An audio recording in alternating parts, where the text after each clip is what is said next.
Hey guys, welcome back to the channel. Well, as you can hear in the background, we got some rain coming down. They were actually calling for rain this weekend, but definitely was not expecting it first thing this morning. So far here at the farm, we're up to, well, I checked it here about a half hour ago. It is right at 9/10. So hopefully we'll end up with a good inch out of this. Alrighty, well, let me show you right quick what's happening. Oh yeah, also, you'll notice I got my big pole lights on over there. The power's out also. Thankfully, these things run on battery, and so they actually run for quite a while on the low setting. And I've got another set of batteries to throw into them. And so, if I need power, I can always take and hook the generator up. But anyway, let me show you here right quick what we did yesterday. I think on my last video I showed you I was doing, oh yeah, I was cutting the bearings off this drive shaft that comes out of the hydro. So I got that all. I got the new bearings put on. Yeah, there we go. That end and down here. And I think I told you what I did was I took and put these into the oven here in the rental house that we have here at the farm, and heated them up. This one here, oh, I heated it up to about 330 approximately. And it was a little tight still going onto that shaft. This one here I brought to about 350, and it was still tight getting on there. So what I did,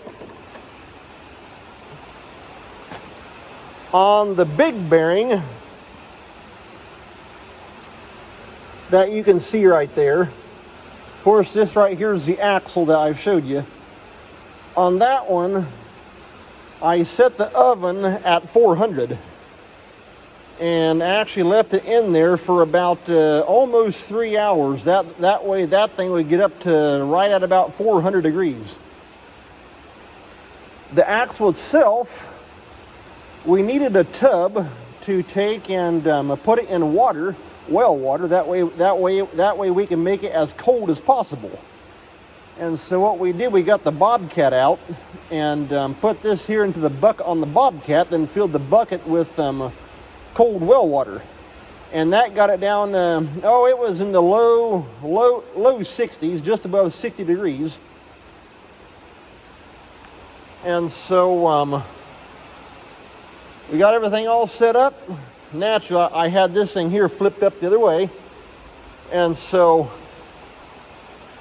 ran in the house. I had a couple big heavy rags and my leather welding gloves on, and got that bearing out of the oven, wrapped it up into a couple big rags. I can tell you one thing, it started scorching. Ran it out here to the shed, dropped the bearing into the race, and I think I've showed you before, but right down there on the outside there was that big oil seal. Well, we put the bearing down into the race. Before we could put the axle into it, I had to take and I took a 4x6, set on top the oil seal, and drove that in. That way it was flush with the outside edge right here. And so that way it was good and flush. And then simply had this already hanging off of the forklift. I pushed the forks together, that way the forks were holding it. And then had my dad just simply take and begin to lower it down, and I began to get it all lined up, and it just dropped right down in there. I set a 6x6 on top of the axle, on top of this part right here, and smacked on it several times with a big hammer just to make sure it was all seated in good. And so far, it looks great. So I just got done getting it flipped back over, I actually took that ratchet strap and wrapped around it. That way it would hold the axle in, because right now the only thing actually holding it in is that oil seal. Well, I don't want that. I don't want to knock that oil seal back out of this housing. And so I wrapped that ratchet strap around it and pinched it down good and tight until I could get turned back over. And so now what I want to do is I got me some 80-90 gear oil here. I want to take and put just a little dab around that bearing. That way it's not running dry or anything. And like I say, since I do not have that spacer yet for the back bearing, let's see here. I can go ahead, I can set the back housing on it. I can go ahead and put the bowl gear in, and I can put that drive shaft into it also. That drive shaft, the one end sits down into that race, and then you put that in there and then set the housing on top of that. And then, well, take that back. I put the bowl gear in and the drive shaft, then the housing goes on top of that. Yeah, can't forget the bowl gear, otherwise you're not going to be going anywhere. So I want to take and just take and put a little bit of this right around that bearing.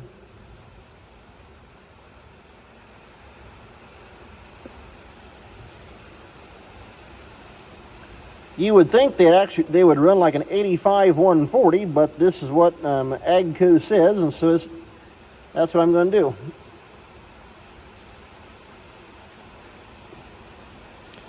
It almost looks like honey, I think. But I can guarantee you one thing, it won't taste like it. Okay. Like I say, that just has them all kind of painted up good. That way they're not running dry. And of course that right there just rolls around nicely. Perfect. Kind of just roll that around, it'll just kind of work it into all the rollers. And it's good to go. In fact, on one of my Gleaner Combine Facebook groups that I'm on, I had a guy tell me that instead of the bearings going out, he said he actually had this axle break inside here. That would definitely not be good. Because he said, well, if that thing breaks, I mean, the tires are just literally just going to go out like that. The combine's going to go down. And he said it twisted the feeder house, the throat, bent the head. And yeah, that would make for a very bad day. The back bearing going out last fall was a bad enough day. Let alone having that whole entire thing break and you bend the throat and bend the... he didn't say what it was. You bend either the corn head or the bean head. That'd be really bad.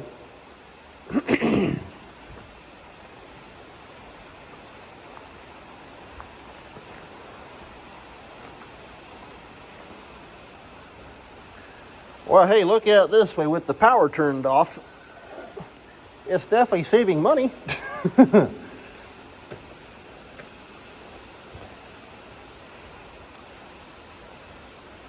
But here several years ago, we had well, in fact, it was actually the neighbor that helped us build this big shed back in 2014 on our breaker box. Oh boy, that thing's heavy. He set it up so that we can take and plug our generator into it and power the whole shed. And so, like I say, right now I don't need that because these big floodlights right up here, they work pretty good. But if I need to, I can simply hook the generator up and raise up one of the shed doors or something like that. In fact, one of the main reasons why we had him hook that generator plug up was because I'm not sure how many times I would go to raise up the shed door and the power would go out. naturally with the door wide open, just my luck. And so what we would have to do is I would put a pallet on that forklift, and then Dad would raise me up to the trolley, well, the two trolleys that open and close the doors, and I would pull the, I guess they call it like the emergency latch or the manual trip, and unlatch the door from the electric pole, and then have to close it manually. After a couple times of doing that, we had our neighbor put us in a plug that I can just simply take and hit the button. Definitely a whole lot easier, I can tell you that much. And so, okay, now this is going to be a fun job, I can tell you that right now.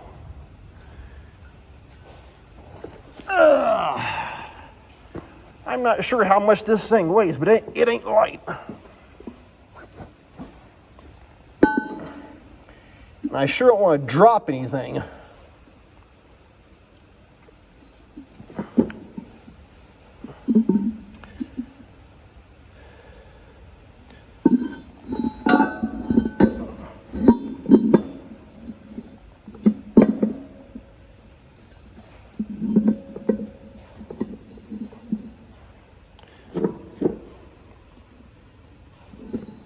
There we go. Wow. That thing's heavy. Okay. And here's the drive shaft that comes off the hydro. Oop. In fact, you know what? I'm actually had to take and work on that bearing. Yesterday I had that thing fall apart on me.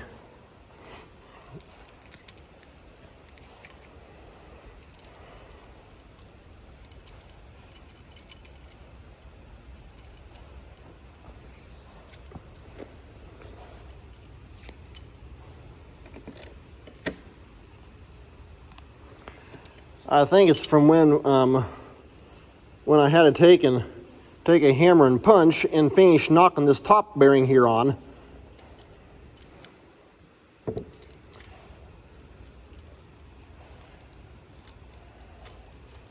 It must have kind of,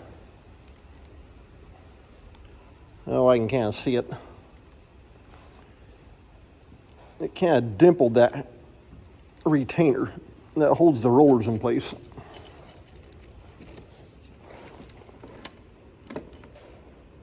Like that. Okay, plan B.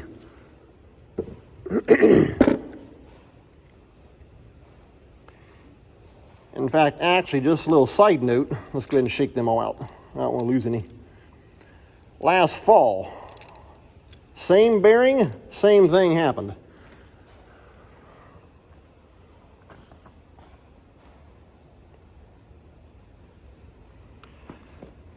Okay, well, let's take this up here to the workbench. I got the man door open, that way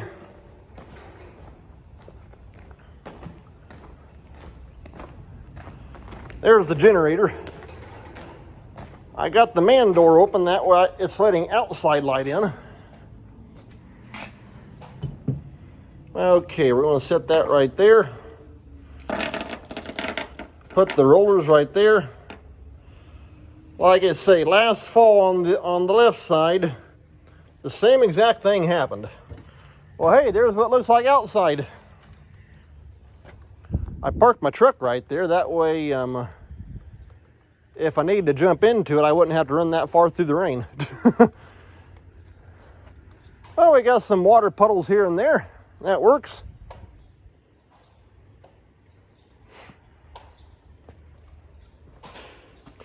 In fact, actually, earlier I was back there in the old corn crib looking for something. And, no, that was along about 8 o'clock, I think it was, this morning. And I could hear some sprinkles kind of hitting on the roof.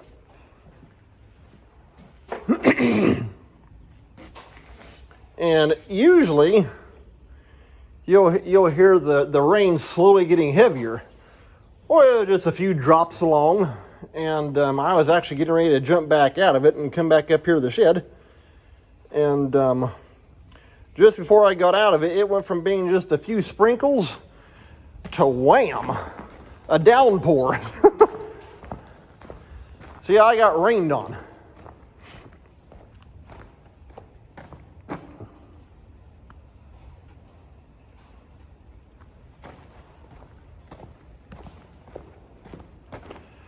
Okay, I want to see if I can find, there they are. Like I say, it does make it bad with the power being out. In fact, I actually, while I'm filming this, I just had it trip up on my phone screen. I just got a text from my dad, and he said that because here at the farm and where my mom and dad live, it's all fed from the same main line. In fact, my brother and sister-in-law, they're on the same main line also. Now my house, it feeds in from a completely different area. And I just got a text from my dad, and he said he's got his generator up and going because of not having any juice. So what I did earlier, I just took and, well, when I got back in the shed here after getting dumped on out there between the shed and the corn crib, we had power, then the lights began to blink, and then they went out. And so I've actually just left those 3 switches on.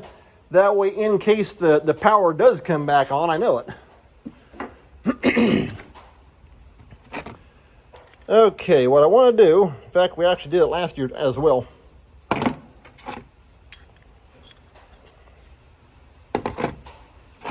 Oh, and the 1 11/16 must be back down there on a socket, or I mean on a ratchet. I'm going to need it. Putting the opposite bearing on, it kind of coned that just a little bit. I want to take and flatten that back out like it's supposed to be, and that'll make the rollers grip back in. Like I said, we had the same exact trouble last year on the left side. The roller, after getting the opposite end pushed on, it knocked the rollers all off. And so you can still use it like that. Like I say, you just got to make sure that there's my socket. You just got to make sure that the retainer is good and straight, and it's just simply put the rollers back into it and clip them back in, and you'll be good to go again. I'm assuming that's probably how they build it or make them.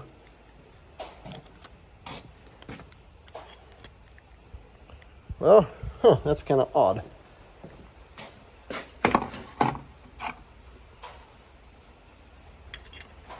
And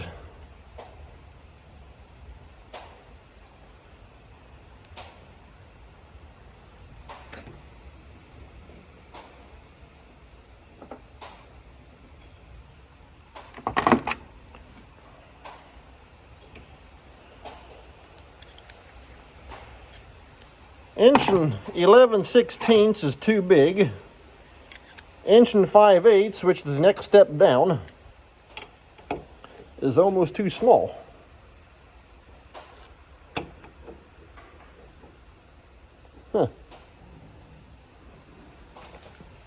Well, let me run and grab the hammer.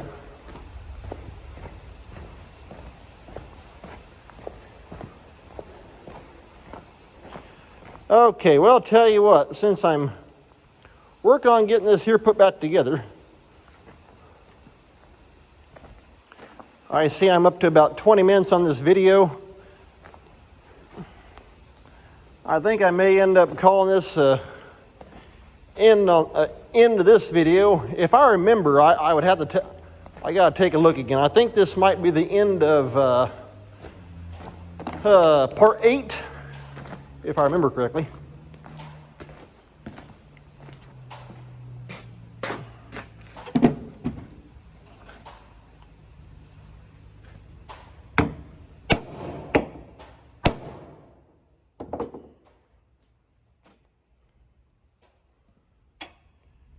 And then I may go ahead and shoot a part 9, getting that back plate all on. But yeah, like I say, right now I just got to get this housing bent back down. In fact, what I may end up doing is actually putting that into the press. That way it's a steady push against that. And because you can see how that's kind of tapered, that needs to be flat. And I'll take and I'll push that back out, and then I'll clamp the rollers back into it. So, well, hey, tell you what, that's going to be an end of part 8, and then I'll bring you back in when I get ready to put the back drive shaft back into it. Take care. Thanks for watching. See you next time.